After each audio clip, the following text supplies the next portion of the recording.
बिघडतो. डोसा असेल किंवा चिला असेल, असं तुमचं पण होतं का? कमेंट करून मला नक्की कळवा.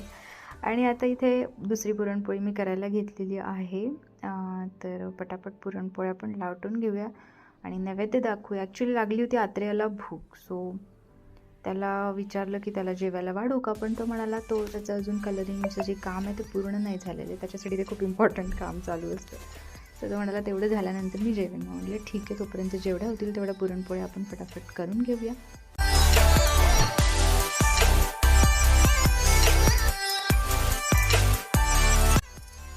आणि ही दुसरी पुरणपोळी माझी अतिशय छान फुगलेली आहे, म्हणून छान वाटतं, म्हणजे पुरणपोळी वाटते बघायला.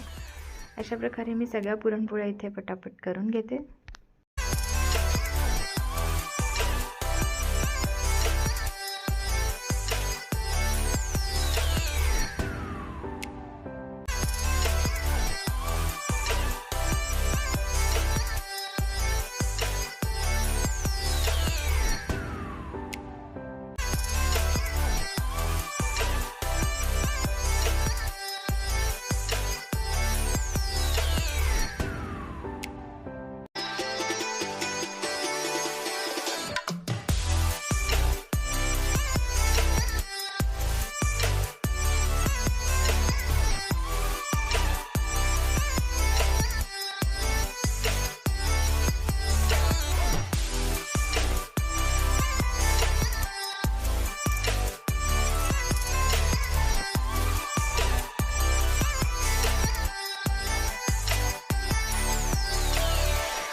आणि अशा प्रकारे सगळ्या पुरणपोळ्या झालेल्या आहेत. केसरवाला ॲक्च्युली तो छोटा पडला, मला आधी अंदाजच नाही आला.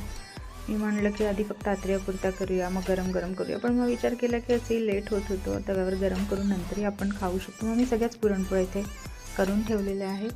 आणि ओटा पण मी साफ करून घेते. माझा सगळा स्वयंपाक इथे डन आहे नैवेद्याचा. आता गणपती बाप्पाला नैवेद्य दाखवूया. आपण जसे जेवून छान छान खाऊन खुश होतो, तसे गणपती बाप्पा पण अर्थातच खुश होतील. आणि हे आहे कप्प्याचं ताट. याला मी लहानपणापासून असं म्हणायचे, पण हे जरा जास्तच कप्प्यांचं ताट आहे. माझ्या मावशीने मला गिफ्ट दिलं होतं. आणि तुम्ही बघू शकता, साधं वरण भात, तूप, दही, कोशिंबीर, दही भात, पुरणपोळी, त्याच्यावर तूप, कटाची आमटी आणि भाजी. आहा, काय मेन्यू आहे! मतलब अस्सल मराठी माणसांनी खावा तसा हा मेन्यू आहे. गणपती बाप्पा मोरया, पुढच्या वर्षी लवकर या.